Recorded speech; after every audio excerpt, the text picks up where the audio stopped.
Assalamualaikum warahmatullahi wabarakatuh.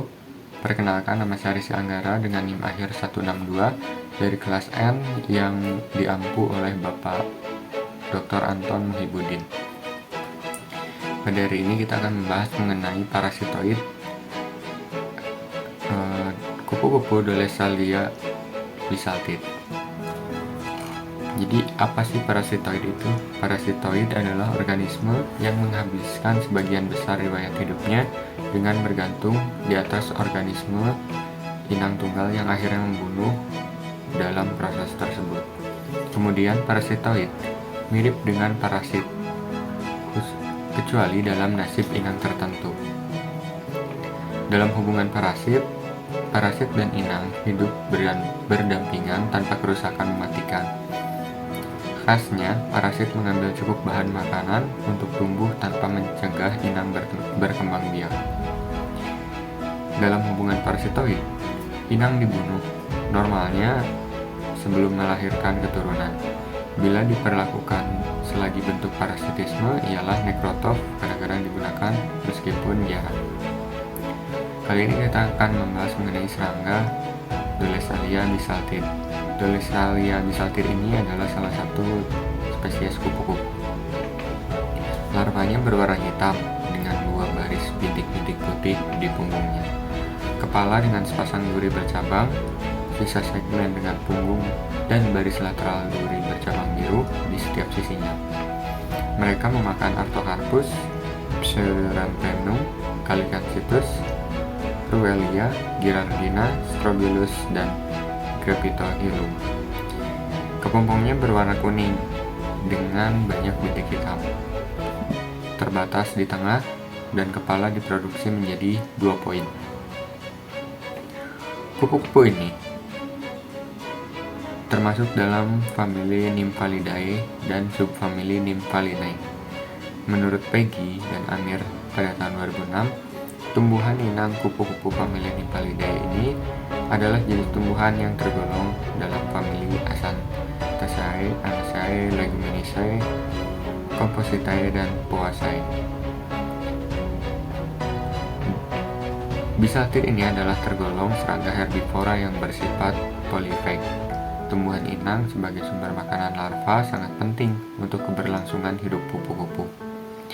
Makanan larva berperan untuk menyediakan protein dan energi bagi keberlangsungan proses dalam tubuh, memperbaiki jaringan tubuh yang rusak, serta mengatur keseimbangan metabolisme tubuh.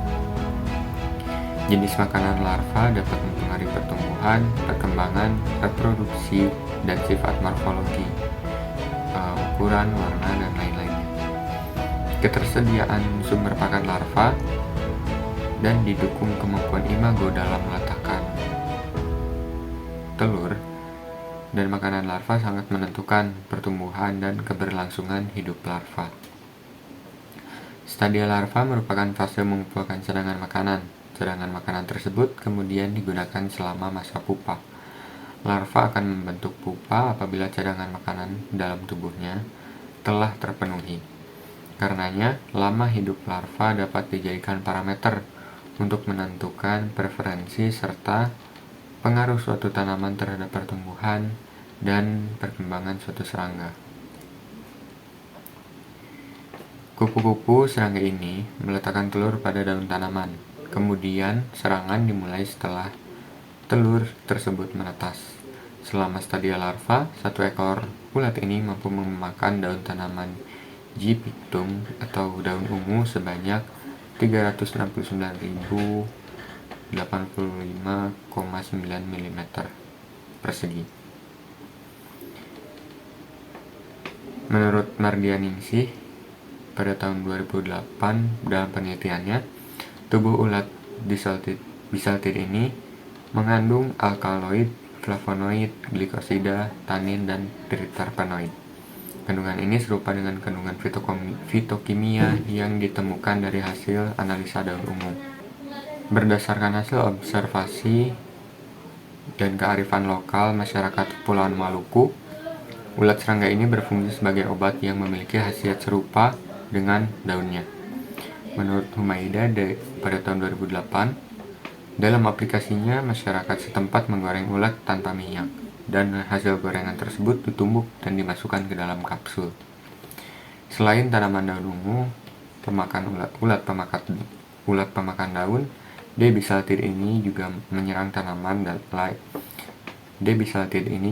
tanaman lain dalam satu famili tanaman yang sama, yaitu Pseudoranthemum reticulatum.